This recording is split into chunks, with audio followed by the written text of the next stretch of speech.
Λοιπόν, καταρχήν να σας καλοδεχτώ στο επόμενο μας πάνελ. Πρέπει να τηρήσουμε τους χρόνους πολύ αυστηρά και ο χρόνος πραγματικά πιέζει. Ονομάζομαι Δημήτρης Κερίδης, είμαι καθηγητής Διεθνών Σχέσεων στο Πάντιο Πανεπιστήμιο, στο τμήμα Διεθνών Ευρωπαϊκών και Περιφερειακών Σπουδών, το παλαιότερο διεθνολογικό τμήμα της χώρας και μένω σε αυτό. Αλλά περιβάλλομαι εδώ από πάρα πολλούς καλούς συναδέλφους και βέβαια δύο καλεσμένους από το εξωτερικό. Τον έναν τον περιμένουμε, τον Ιαν Λέσερ, τον γνωστό και μη εξαιρεταίο Ιαν Λέσερ, ο οποίος ασχολείται με τα δικά μας εδώ και πάνω από 30 χρόνια μια σχέση ζωής με την Μεσόγειο και ειδικά την Ανατολική Μεσόγειο και την Ελλάδα. Το θέμα μας είναι Reshuffling the Cards in the Eastern Mediterranean Geopolitical Game. And I would just say two very, very brief things. One, we had the recent development yesterday with the discovery of gas in the Cypriot exclusive economic zone. And B, we all would agree, I think we will agree, that we have the emergence of a new regional system in the Eastern Mediterranean, about which we're going to talk now. Now, Damon Wilson is giving us the opening statement. He's the Executive Vice President at the Atlantic Council USA. Soli Özel could not make it. For some reason, he could not get a visa. This Greek foreign minister often makes trouble since our minister left, so he could not be with us. So we have the extra 7 minutes. Ian, come, join us, yes. So we will start with Mr. Wilson. Mr. Wilson, the floor is yours. Yeah. From there, and then we will go to the discussants. Terrific. Thank you very much. Give me the time, 7 minutes. Thank you very much, and thank you to our chair. I also want to just give a shout out to Simeon, who's made all of this possible. I'm Damon Wilson with the Atlantic Council. It's a real pleasure to be here for my first time at the Delphi Economic Forum. I'm also pleased to be here with a group of about 20 people from the Atlantic Council family as part of what we see a real opening here in the U.S.-Greek strategic relationship and things that are really happening in the neighborhood, from Southeast Europe to the Eastern Med, which we will talk about here in this session. Reshuffling the cards in the Eastern Mediterranean, the geopolitical game. So my thesis for just the opening here is that for the first time in decades, we've seen the Eastern Mediterranean emerge now as a zone of geopolitical competition. And while the United States has been a little bit late to wake up to this game, the United States is getting organized to compete for influence. Take the region. Historically, this is not new. This is the history of the region. It's been ground zero for competition since ancient times, from Romans to Persians, Egyptians, the Ottoman Empire. And we think about how the current world that we live in that was shaped after World War II really took its shape for this region in the Eastern Med. It was in the after 1945, the Turkish Strait crisis, civil war in Greece. Molotov of the Molotov-Ribbentrop Pact, one of his plans that he shared with the Nazi allies at the time was for Soviets to take control of the Straits, the Turkish Straits. We saw an increased Soviet naval presence in the Black Sea, an increase of troops in the Balkans. There was clarity in the Truman administration in a sense that the Soviets were seeking regime change in Turkey. This is what was the defining thing to provoke, along with what was happening in the Greek Civil War, the Truman Doctrine, which led, of course, to NATO, which led to this region coming in. 1950s, guerrilla warfare breaking out on the island of Cyprus. Again, a perception and opening for the Soviets, which led to independence. And the Cold War, what we saw the competition throughout the Middle East, in Egypt, in Syria, in Iraq. But with the Soviet Union's collapse, this region, the United States, emerged in some respects as the undisputed power. And what happened? We really took this for granted. We took that sense of normalcy for granted. We failed to resolve the issue in Cyprus in 2004. We began our own pivot away from the region during the Obama administration, and we introduced a degree of uncertainty about where the United States would be in the Trump administration. So 3 decades after the collapse of the Soviet Union, what's happening? Geopolitics has returned. The Russians are back. Russia's resurgent, marked really by the 2015 military intervention in Syria. We've seen over 65,000 Russian troops cycle through Syria since the war began. We've seen a 49-year agreement on Tartus, the only Russian base on the Mediterranean, to provide for 11 warships, expand the port base, open up all ports to Russian ships, an indefinite extension on the Russian air base in Syria. We've seen a new agreement with Egypt to allow bases in Egypt, joint military exercises, We've seen the Russians have close sides on both sides of the aisle in Libya, a $1 billion arms deal with Lebanon that just was barely scuttled. We've seen entreaties into Iraq today. In Moscow, you see a string of leaders from King Salman, the Emir of Qatar, Crown Prince Abu Dhabi, who's been on 7 trips in 5 years, and even Israel. Prime Minister Netanyahu has spoken with President Putin 11 times in the past year, 3 times with President Trump. He's visited Moscow 4 times in 1 year, twice since Trump was elected. And Turkey. 20 times Erdogan and Putin have spoken on the phone. That pales in comparison. And look what's happening. Positioning of Russian forces in the Black Sea, Crimea, the S-400, the future of Syria. Where is the center of gravity? In 2015, we saw the first joint Russian-Chinese naval exercises in the Eastern Med. In 2010, we saw the first joint Turkish-Chinese Air Force exercises in Turkey. So we are at a point globally that's an inflection point, and that's the backdrop to where we are today. Uncertainty as we go through a global transition, questions about America's role in the world, return of great power competition, the loss of confidence in democracies, the rise of autocracies. These are the great trends buffeting the Eastern Mediterranean right now. And even as we see a declining Russia, it is playing a disruptive role for American interests. And as we see a rising China, it potentially is positioning itself as a displacing role. And so the Eastern Mediterranean has emerged as a zone of geopolitical competition where the U.S. has been a bit late to wake up. But while we've seen unfolding what I would argue is a Russian strategy of an illusion of partnership in the region, as the United States focuses, it begins to offer something real. So where are we with our strategy? One, we share, I think, very much with Greece a goal of keeping Turkey anchored in the strategic West. It's a shared goal with Greece and our allies. It's under challenge right now. It is a top priority. Second, the United States has begun to systematically begin to build out a more intentional set of relationships with the democracies of the Eastern Mediterranean, an emphasis on the U.S.-Greek relationship. Look where we are at the apogee of our relationship with Greece, Cyprus, Israel, beginning to build that out intentionally as a trilateral. This is significant in terms of how the United States understands and sees its positioning in the region, its partners in the region. This also brings us to the unresolved issue of Cyprus. It's the last unfinished business of a Europe whole and free, and it's in the Eastern Med.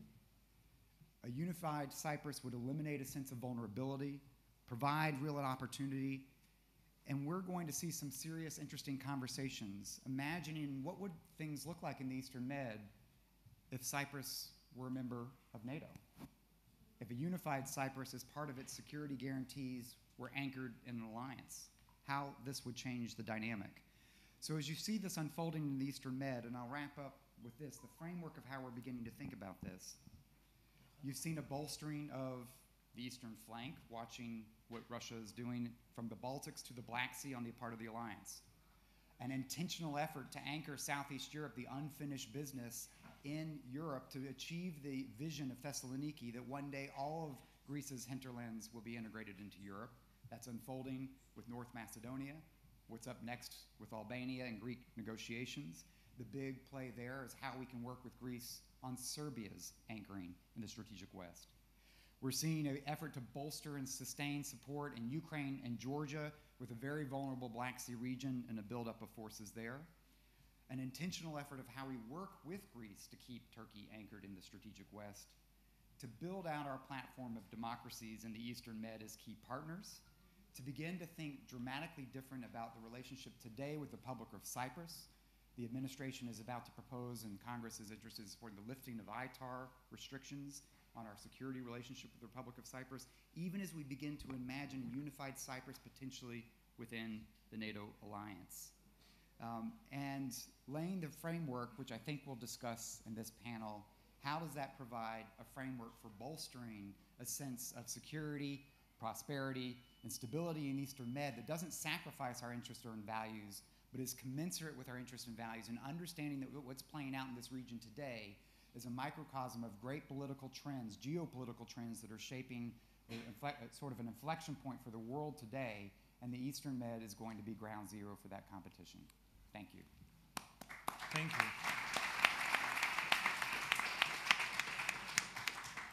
almost on time. Now, let me go to the discussants. We have 4 of them.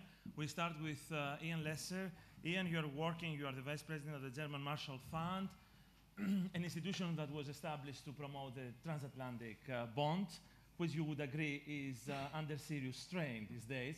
So the question in the mind of most of us is, are the Americans leaving the region or downgrading their presence? What does it mean for the stability in the Eastern Mediterranean? I would suggest that you speak from, we all speak from our seats now.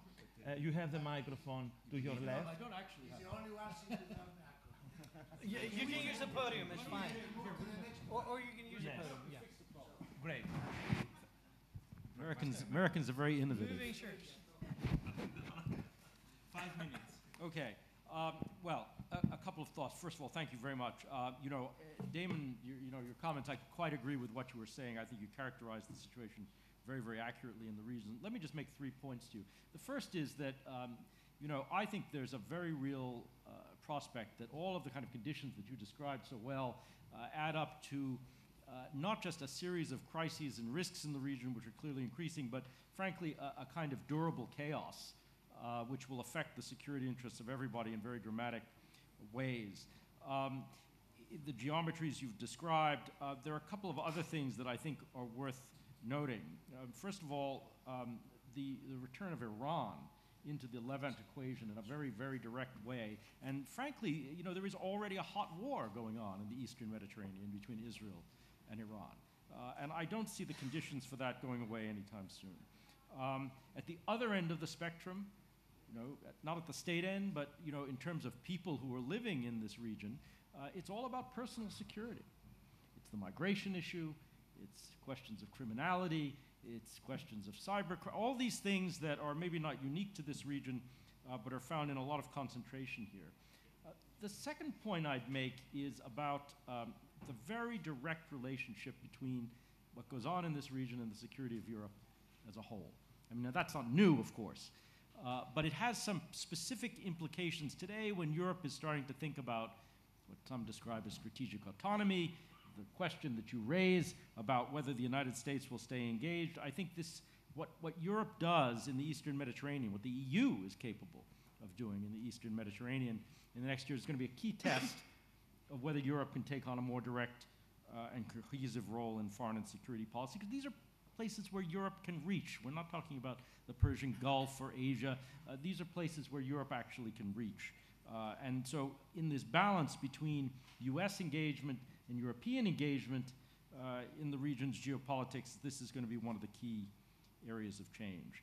And it's not just relevant for countries in this region. I live in Brussels. If you were to ask Belgians, including Belgian policy elites, what's foremost in their foreign and security policy concerns, it's not going to be Russia, as important as that is. It's going to be all about foreign fighters and migration and things that are emanating from this space. Very different, looking much, much further ahead. China. If we were to have this discussion in a few years' time, maybe even already, it's very hard to have it without a Chinese speaker. Where is that going? Surely there's an issue for us about China's role, but also China's exposure. How, this Belt and Road goes 2 ways. China is going to become a stakeholder in what goes on in this region in a very, very direct way. And finally, coming directly to your question, I don't see the United States getting out of the region. I do think our engagement is changing. I don't think the current administration has done us a lot of good in terms of our NATO sort of reliability and other things that have a bearing on security here. But there are things that we're sort of structurally engaged in, whether it's Israel or the relationship with Greece, the unavoidable pieces of the relationship with Turkey that are simply not going to go away. But I totally agree, Damon, with your comment about the diversification that is clearly already seen in our approach to the security relationships in particular, strengthening relations with Greece, with Cyprus, with others, frankly hedging against an increasingly unreliable Turkey as a security partner. And for the United States, it is all about security because we don't have all the other dimensions to the relationship with Turkey that Europe has. So let me just stop with that. You are 1 minute short of the presentation, which is I'll save it. quite something. We will return to the question of Turkey because we don't have a Turkish guy in our panel as initially planned. Soli Özel could not make it. Yeah, but apart from the Greek side, I would like to ask you Americans about Erdogan and Turkey later on in the discussion. And now we proceed with Aristotelis Tziampiris, a colleague of ours, a professor at University of Piraeus. I understand nobody's perfect. We've known each other since our high school years in Thessaloniki, Aristotelis. Correct. We both hail from Thessaloniki. It's funny how things happen. Our department, which is the same department from which the minister comes from, is the most selective in Greece. In our area, so let's state that. So a little good competition. Let me also say that one thing that I noticed is that years ago, we would not have had a panel on the Eastern Mediterranean. In fact, we did not. Today, I see foreign ministers, representatives of the best think tanks in Greece, leading academics. That shows, at the very least, that the East Mediterranean is a quote-unquote new region, not geographically, but because of the issues which are happening on the ground as we speak there. There's renewed interest, and this is actually living proof of that. Very few points, and I'll try to be within, which is very tough for academics, 5 minutes, but I'll do my best. One thing is that one point I want to make is that this is a very dynamic region. Things change overnight. Yesterday, the natural gas situation in Cyprus was radically different than it is today. Same before Zor or before Leviathan were discovered. So this is an area, and this is just one area, energy, there are others, where things change, where things are dynamic, which means Delphi conference organizers will have another panel next year. The other point is that, and I'll continue what Dimitris Keridis, who's of course very respected in this area, is that there is great power, competition, and rivalry in the area. My colleague Smyrlis, who's here, and I are producing a new volume, edited volume, on precisely that topic. I mean, we feel there's enough for a book on great powers in the Eastern Mediterranean today, not 500 years ago. And this is, and the United States is going to be very much part of it. Let me stress that I said it's a new region, but on this panel we have someone who has been way ahead of the curve, decades ahead of the curve, and that's Mr. Lesser. So that actually makes me very happy to be on the same panel with you, because you've been looking at this region when no one else was, so you were way ahead of the curve.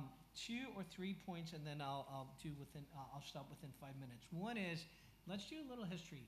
The Mediterranean as a sea was called historically the Middle Sea. Why? Because it was the link, it was the bridge. I know people don't like this term, but it really was between civilizations, between peoples, for trade. And in many ways, it is reclaiming its historic role today, especially the eastern part. Another point is the big elephant in the room is energy, energy, energy. So much is happening on the energy front, and it's fascinating. But we got to be careful. Nothing is automatic. Even in the best case scenario, projects tend to be long-term. And let me stress, especially some of my American friends say, pipelines for peace. Let's build pipelines, and that will bring peace. But substantial and almost definitive academic research, there is value in academia, suggests that it's the other way around. You've got to get the politics right first, and only when you have improved political relations can you start talking about energy projects.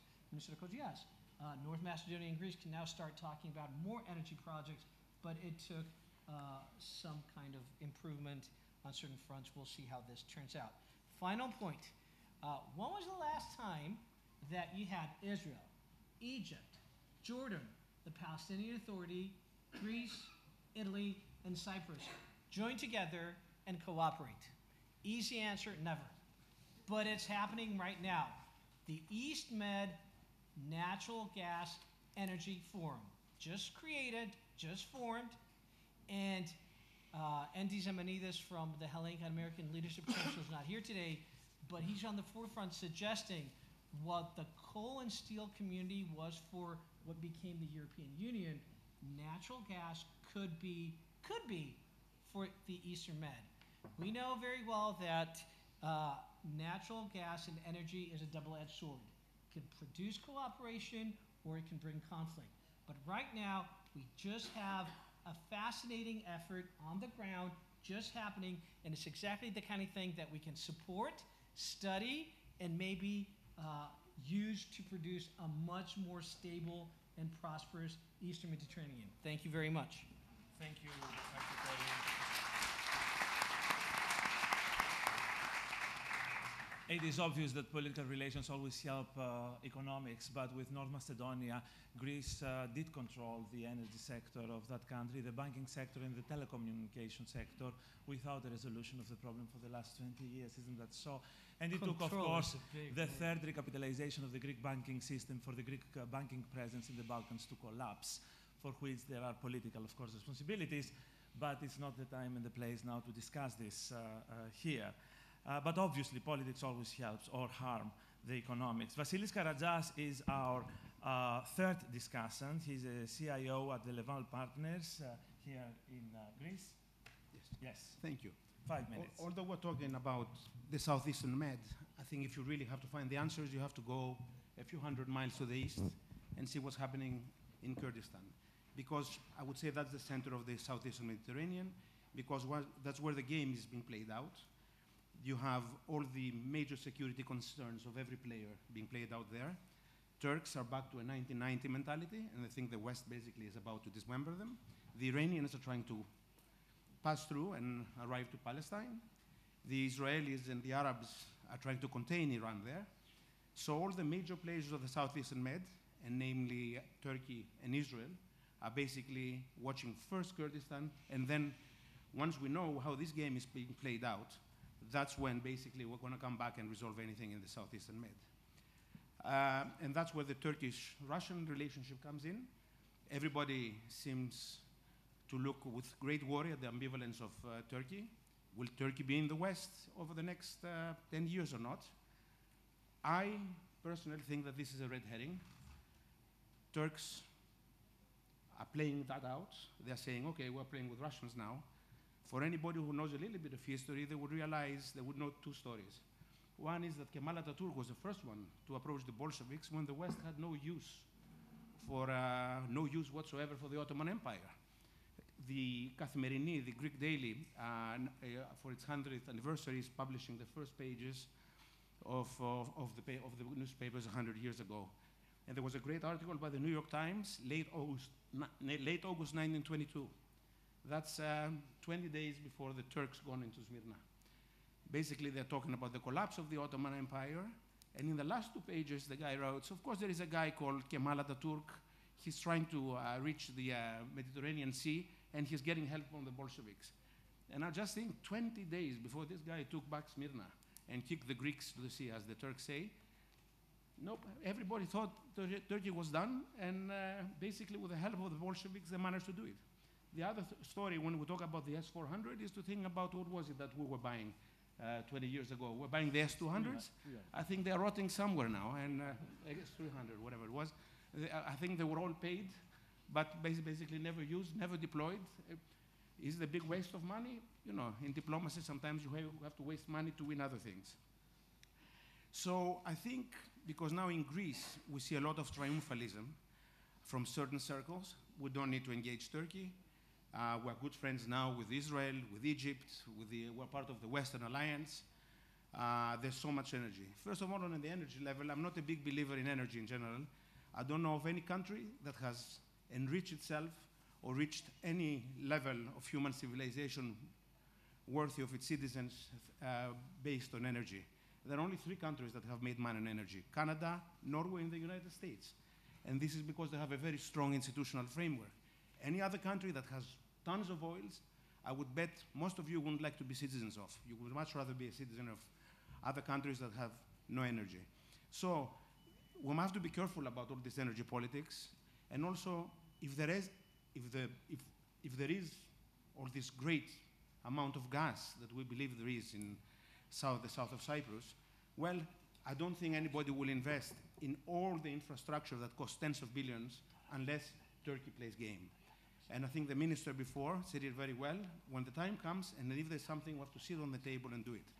So all the triumphalism in Greece about our new relationship and the seclusion of Turkey, we should take with a big grain of salt. And also, we should take it with a big grain of salt because I don't believe that most of our allies, we can offer them any serious security guarantees. I think Israel can receive a lot of security guarantees sooner or later from Turkey. They could re-engage one day, who knows, with Iran, like they did before 1979. But their main Middle Eastern concerns, we can offer nothing to them. So you cannot have a very productive relationship if you don't really offer something to the other side. So I think we have to remain engaged with Turkey. We have to remain to be great facilitators in helping Turkey remain within the Western Alliance. And if there is any way of engaging further with them, of helping them engage further with the European Union over the next decade or so. So my view is that we have to wait to see how the cards fall in the Middle East, especially in the Kurdish issue, which, as I say, it's the most important for every single country around the Middle East.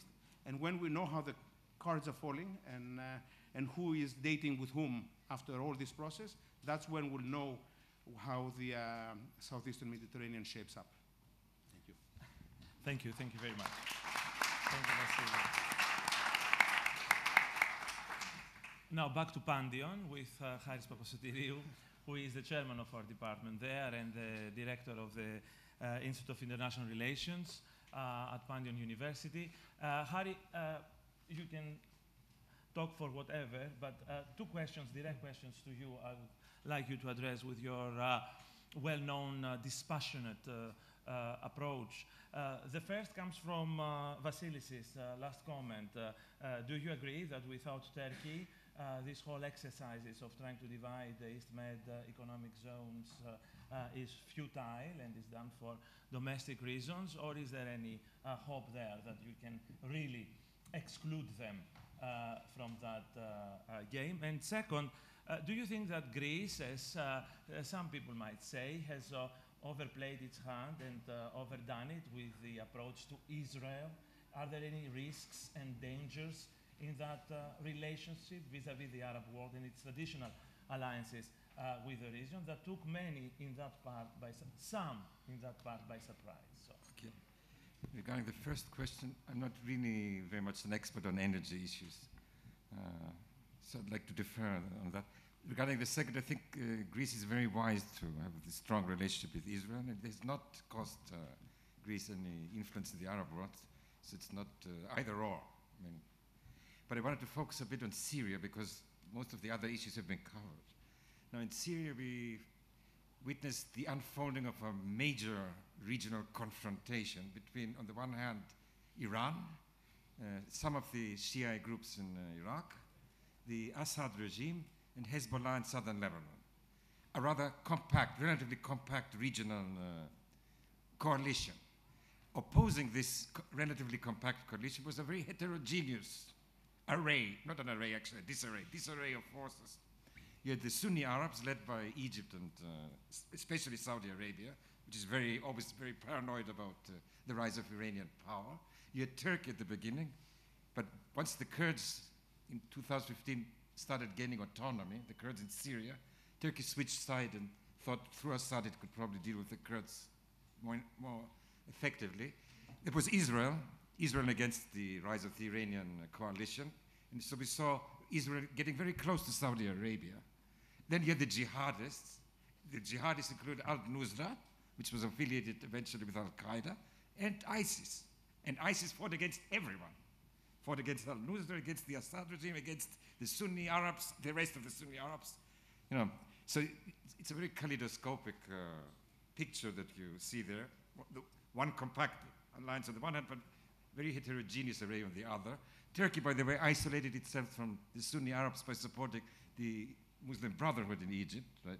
And therefore, in the Arab world, it has only one ally, which is Qatar.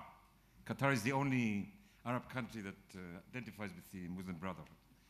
Now, looking at the external influences, the biggest development from the great powers is the absence of the United States. When in August 2013, Obama decided not to follow up with his red line against the use of chemical weapons, in effect, the United States withdrew from being the major sort of external influence in the region. He explained this. He explained this in 2016, the last year of his presidency. There has been an energy revolution, he said. Therefore, the West no longer is dependent on Middle East oil, and therefore there's no reason for the United States to intervene, except for three: the security of Israel, defeating ISIS, and one more, which I forget it about. Anyway, but not for enforcing peace on regional civil wars, right? No, sorry, it was the Iranian nuclear program. The third was the Iranian nuclear program. These were the only three reasons he stated for intervening militarily in the Middle East. So the Syrian civil war did not make it. And he has a point. Since October 2014, oil prices have been very low, despite the massive destabilization of two major countries in the Middle East, Syria and Iraq. But that allowed Russia to get in, right? And the Russian intervention that began in September of 2015 really changed the Syrian war. The Assad regime was on the verge of collapse, but the Russians saved it by heavy bombarding of the military forces of the opponents of the Assad regime. And thus, to conclude, because my time is up, the only way that I can see an end game to the Syrian war is through Russia. Without Russia, you cannot do it. Thank you very much. I don't know, yeah.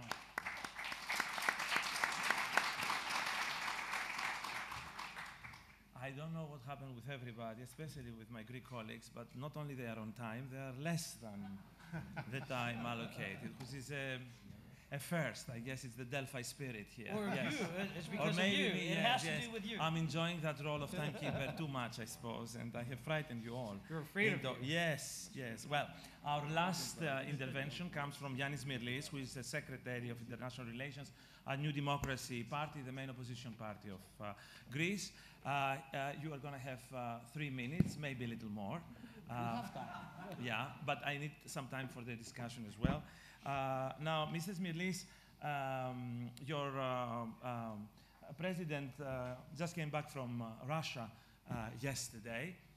It came into big opposition with the Prespa agreements. There is some talk that New Democracy is becoming the new Russian party here in Greece, or is it an exaggerated? We know how much Syriza has come close to the Americans. Mr. Pyatt in next room now, I'm sure, as he has done it before, would be full of praise for the current administration once more. So I wonder if a New Democracy is traditional. I mean, that's the question, basically.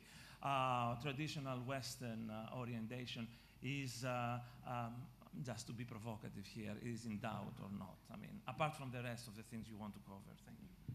Καταρχήν θα μου επιτρέψετε να μιλήσω στα ελληνικά, μια και βρισκόμαστε στους τουρκικούς Δελφούς. Θα ήθελα να μιλήσει και κάποιος στα ελληνικά. Χαίρομαι που θέτετε αυτές τις ερωτήσεις, διότι είναι σημαντικό το να γνωρίζει ο κόσμος προς τα που κινείται το μόνο σταθερό κόμμα στην Ελλάδα σε όλη τη μεταπολίτευση. Γιατί η Νέα Δημοκρατία είναι το μόνο κόμμα το οποίο άντεξε, είναι το μόνο κόμμα το οποίο πέρασε όλη την κρίση την τελευταία δεκαετία και είναι το μόνο κόμμα το οποίο δεν άλλαξε γνώμη σε όλα αυτά που έλεγε. Δυστυχώς ακούγονται πολλά, αλλά η πραγματικότητα είναι ότι τη γεωπολιτική θέση της χώρας στην Ανατολική Μεσόγειο την έχει στηρίξει όσο κανένα άλλο κόμμα η Ελλάδα, η Νέα Δημοκρατία διαχρονικά, από τον ιδρυτή της, τον Κωνσταντίνο Καραμανλή, που έθεσε τη χώρα στη Δύση, μέχρι τον Κυριάκο Μητσοτάκη, ο οποίος φροντίζει να είναι ξεκάθαρα από την πλευρά της Δύσης, αλλά δεν ξεχνάει ποτέ ότι η χώρα μας, στο σταυροδρόμι που βρίσκεται, είναι υποχρεωμένη να διατηρεί σχέσεις με όλες τις πλευρές. Σε αυτή λοιπόν τη λογική θα πρέπει, κρατώντας τη σημασία, τη γεωπολιτική της χώρας, να την αξιοποιούμε κιόλας. Και θα πρέπει να μην ξεχνάμε ότι, όπως είπε ο κύριος Βίλσον, διαχρονικά οι μεγάλες δυνάμεις της ιστορίας έπαιζαν ρόλο στην περιοχή και ήθελαν να παίζουν ρόλο στην περιοχή, αλλά διαχρονικά η Ελλάδα έχει επηρεαστεί τόσο από τις ΗΠΑ, όσο από τη Ρωσία, όσο και από την Κίνα τώρα, η οποία επενδύει και η πόρτα της για να περάσει στο δυτικό κόσμο είναι η χώρα μας. Οπότε, σε αυτό το πλαίσιο, Η Νέα Δημοκρατία φροντίζει να έχει τις σχέσεις που πρέπει με όλους και φροντίζει να υπενθυμίζει τη σημασία της γεωπολιτικής θέσης της χώρας. Να πάμε λίγο πιο συγκεκριμένα όμως, να σας πω δύο λόγια, χωρίς να μακρηγορήσω, για την Τουρκία και τα Δυτικά Βαλκάνια. Και θέλω να επικεντρώσω σε αυτό, διότι μου δώσατε λίγο χρόνο και δεν μπορώ να αναπτυχθώ για όλη την Ανατολική Μεσόγειο, διότι νομίζω ότι αυτά είναι τα πιο κομβικά και με βάση αυτά θα πρέπει να κινηθεί η Ελλάδα από εδώ και πέρα, όπως κινείται βέβαια και για πάρα πολλά χρόνια. Η Τουρκία αυτή τη στιγμή δείχνει μια αστάθεια. Η Τουρκία αυτή τη στιγμή δείχνει να κλείνει το μάτι προς την άλλη πλευρά.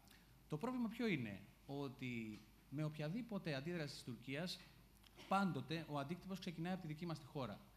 Αυτό τι σημαίνει όμως? Αυτό σημαίνει ότι περιμένουμε από την κυβέρνηση και σύντομα τους επόμενους μήνες θα έχουμε εκλογές από την επόμενη κυβέρνηση που θεωρούμε ότι θα είναι η κυβέρνηση της Δημοκρατίας, να πάρει την γεωπολιτική ευθύνη που της αναλογεί ως δύναμη σταθερότητας στην περιοχή. Δεν μπορούμε να περιμένουμε το αν θα μας δοθεί αυτή η αρμοδιότητα είτε από τις ΗΠΑ, είτε από τους Ευρωπαίους συμμάχους, είτε από τον ΝΑΤΟ, την Ευρωπαϊκή Ένωση, είτε από τη Ρωσία. Η Ελλάδα οφείλει να παίξει αυτό το ρόλο. Και η Ελλάδα τον έπαιζε αυτό το ρόλο για πολλά χρόνια. Η κρίση μπορούμε να πούμε ότι μας πήγε λίγο πίσω. Και είναι λογικό. Διότι μπορούσες και οικονομικά να είσαι σταθερή δύναμη, οικονομικά να είσαι μεγάλη δύναμη, που επηρεάζει τις γειτονικές χώρες και που τους δείχνει ποιος είναι ο σωστός δρόμος και προς τα που πρέπει να κινηθούν.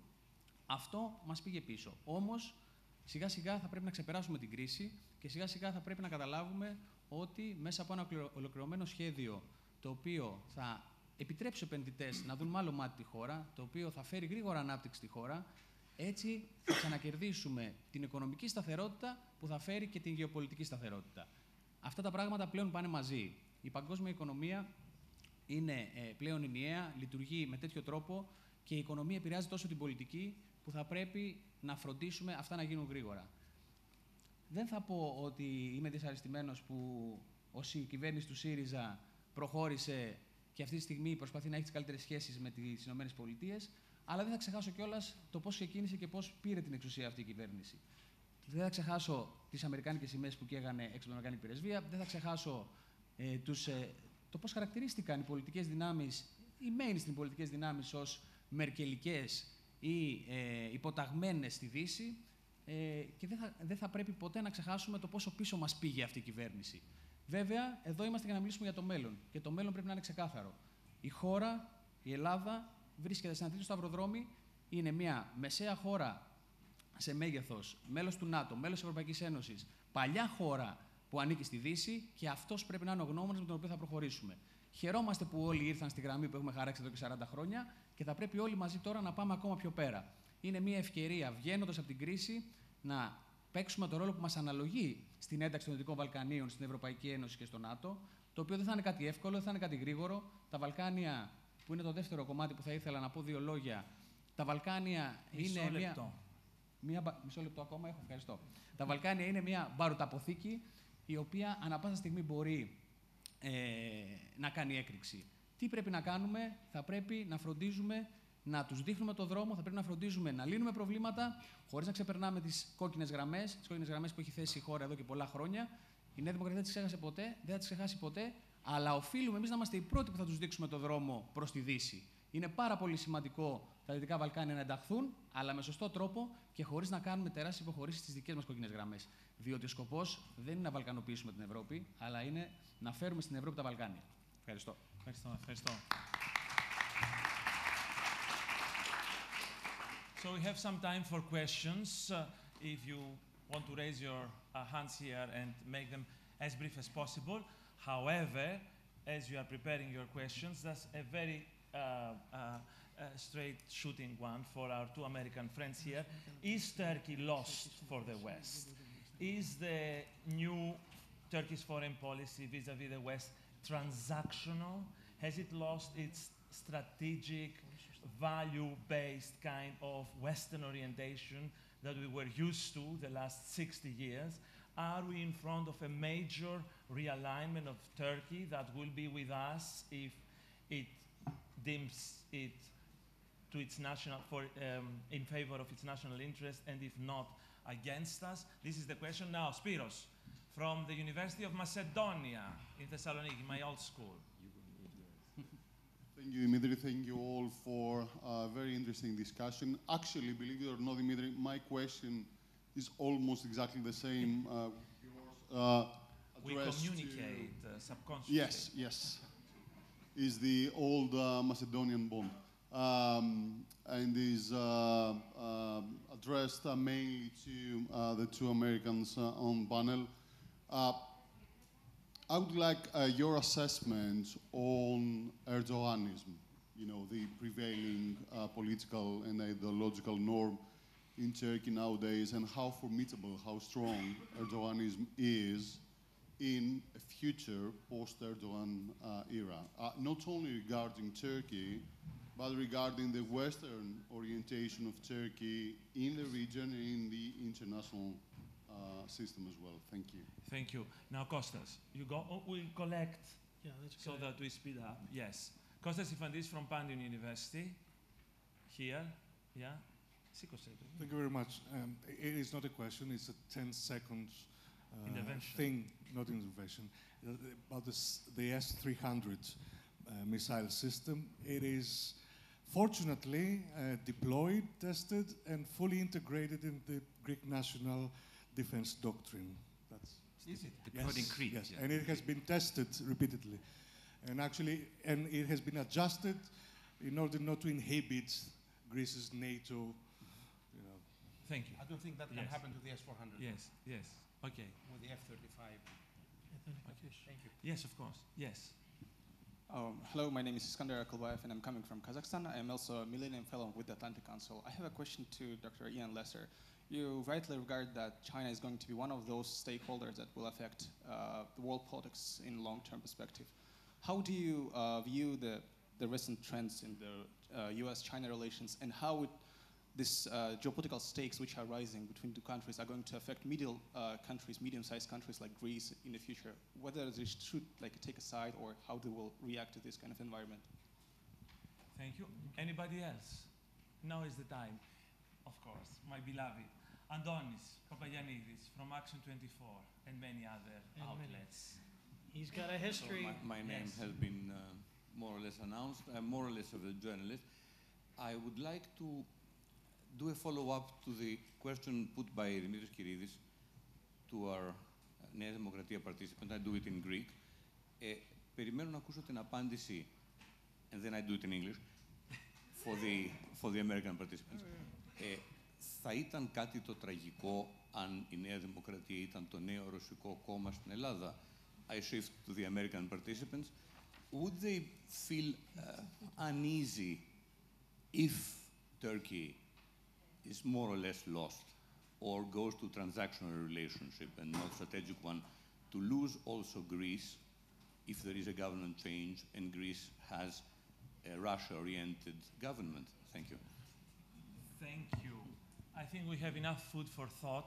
But as I was tempted with this Erdoganism and Erdogan, let me just add one caveat with America. We all expect, we all wish, at least most of us, for Donald Trump not to be re-elected in 2020.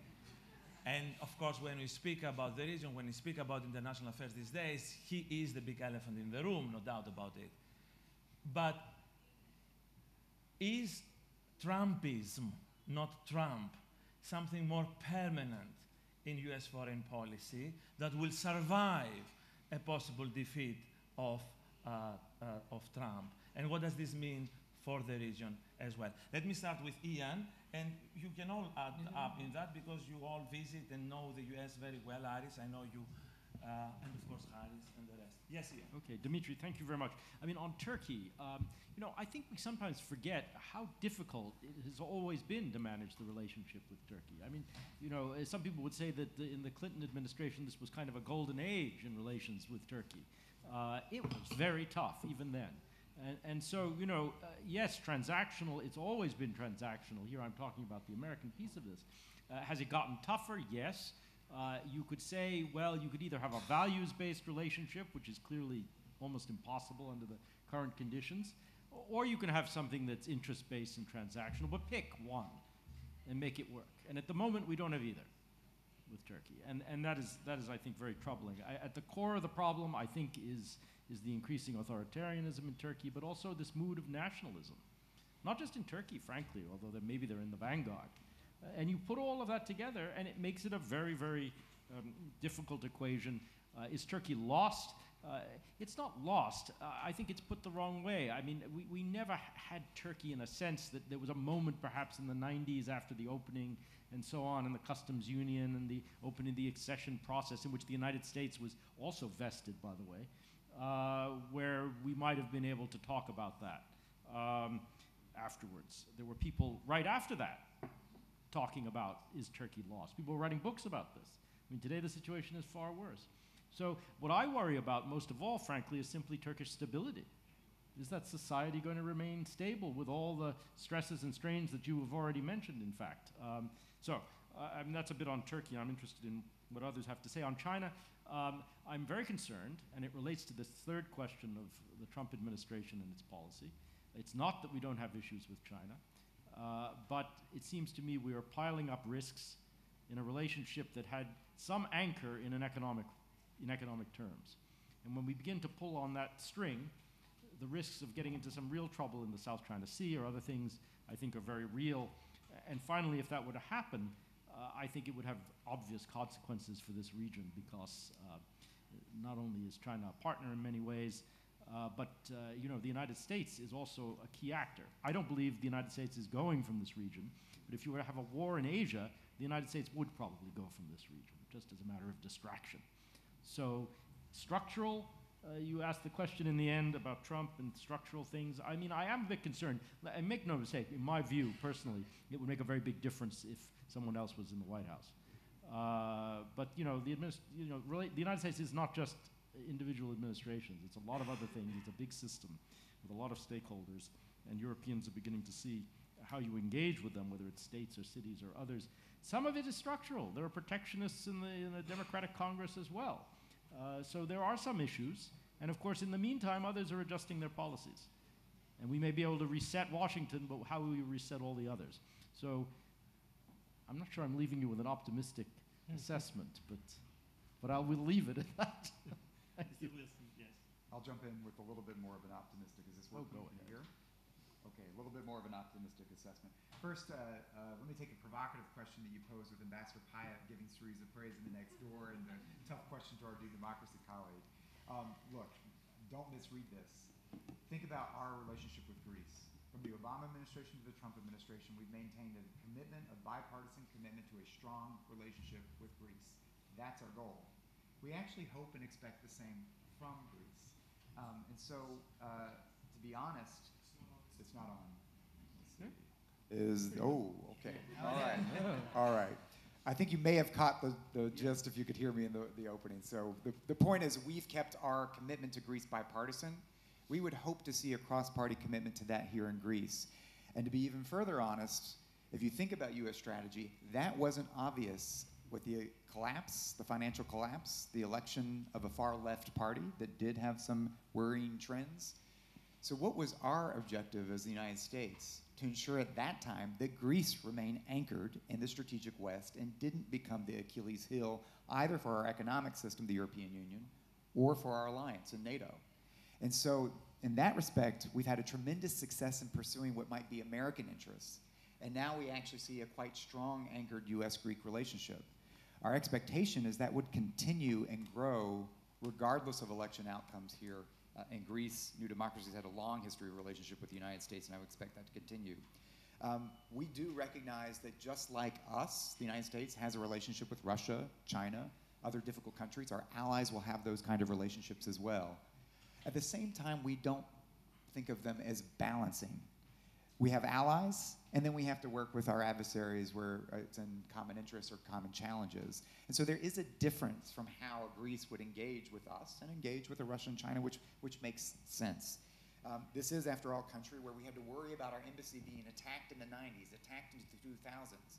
Our goal is to see not just Greek parties, but Greek people stand behind the alliance we have in NATO with the United States. The second point is Turkey lost in Erdoganism. First, no, it's not. Just as we thought about what do we do when the collapse happened in Greece, keep Greece anchored in the strategic West. That was, we were concerned at the time. What are we doing now? We've got to keep Turkey anchored in the strategic West. Is it bumpy? Is it hard? Do we have real problems with what's happening? Do we have friends that are in prison? We've got problems, yes. But I think it's what we're trying to think through. What is the architecture, the infrastructure that ensures that Turkey will remain long-term anchored in the strategic West within the alliance, none of this loose talk of getting them out of the alliance, recognizing a couple of factors. It's vulnerable. Erdogan has eroded Turkish institutions in a way that will cause challenge over time. And yet, I think it's our commitment to that sense of architecture to ensure, and all of you know, think of the millions and millions of Turks that see themselves as part of a strategic West. This is a very, very competitive landscape in Turkey, despite the overwhelming power of one person.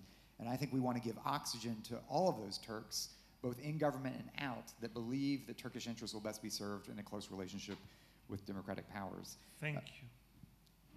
I'm sorry, but there is the, would you like to say something? If not, it's fine. You have 20 seconds, yes. Greece was never with Russia, except when Russia was with the West. I mean, we were always, it's in the two world wars. Otherwise, Greece was never with Russia. Thank you. Yeah, I'd like to answer. I'm not a democracy guy. I come from the other side of the spectrum. But I'll answer the question of provocative question of Mr. Papayanidis. It would be a tragedy if New Democracy became the Russian party, but I see no sign whatsoever that it's becoming. I can't see anything. And I'm actually, to say something, I'm very surprised that it's not becoming the Russian party, because I would say many of the foreign embassies here, the American, the German thing, they have been so partisan on the other side of the political spectrum that I'm really surprised that they haven't moved them towards Russia. So New Democracy is not becoming the Russian party, and it's surprising because it's receiving, I would say, even abuse from the West. Thank you. Άρη μου, να τελειώσεις εσύ, να πούμε στον κύριο Smyrlis. Ναι. Άμα θέλετε να το απαντήσω κι εγώ. Ναι. Πείτε το. Εσείς. Ναι. Αν θέλετε να πείτε κάτι, γιατί σε εσάς απευθύνονταν ο κύριος Παπαγεννήτης. I will speak in Greek. Ναι. Because I'm here as International Secretary of Nea Demokratia, not as a professor or something else. Yeah, or an intellectual. Nobody is perfect. Το ερώτημα που θέσατε είναι πάρα πολύ καλό και πάρα πολύ εύκολο νομίζω να απαντηθεί. Διότι η Νέα Δημοκρατία είναι ένα παραδοσιακό μεγάλο κεντροδεξιό κόμμα της χώρας. Η Νέα Δημοκρατία δεν υπήρξε ποτέ ούτε αμερικανικό κόμμα, ούτε ρωσικό κόμμα, ούτε γερμανικό κόμμα. Υπήρξε το κόμμα που πάντοτε κοίταγε το συμφέρον των Ελλήνων πολιτών. Σίγουρα έχουμε σχέσεις με όλους, αλλά δεν μπορεί κανείς στην πορεία μας να μας χαρακτηρίσει ότι εξαρτηθήκαμε ποτέ από κανέναν και ούτε θα εξαρτηθούμε ποτέ από κανέναν. Οπότε νομίζω ότι η ερώτηση αυτή πέφτει στο κενό. Άλλοι έχουν φίλους επικίνδυνους που τώρα τους ξεχάσανε και προσπαθούν να πάνε πίσω από άρματα, διότι δεν έχουν την παράδοση και και το χρόνο ώστε να είναι ένα μεστό κόμμα, ένα κόμμα το οποίο ξέρει πάντα και που βρίσκεται. Όχι εμείς. Εμείς πάντοτε είμαστε σταθεροί και πάντοτε ξέρουμε ότι είμαστε για τους Έλληνες. Ούτε για τους Ρώσους, ούτε για τους Αμερικανούς, ούτε για τους Ευρωπαίους. I couldn't but leave Professor Tziampiris for the very end. We have the privilege coming from the most competitive department, as he said. So, Aristotle. Okay, so very briefly, and it's an honor, and I have to say, chairing this panel is one of the best. You've been one of the best chairs like ever. So congratulations, and you'll get your round of applause at the very end. But let me just say that reality tends to concentrate the mind. In other words, I don't know what's going to happen with Turkey. I really don't. That's the point. I don't know what's going to happen with the European Union. That's the point. There's uncertainty. In times of uncertainties, countries like Greece need friends, need issue areas in which we can cooperate with Israel, with the United States. That's not going to change no matter who wins the next election. I predict continuity, and I actually suggest everyone read Mr. Wilson's article just published. It's such a cogent analysis, no Greek could have done better. I predict more continuity than disruption. Why? Because of realities, not because of ideologies. Thank you, Aristotelis. Thank you all for being with us here. Thanks the organizers, and thanks... Thank you, Mr. Keridis. And thanks our speakers for staying on time and for this very fruitful and productive discussion. The show goes on.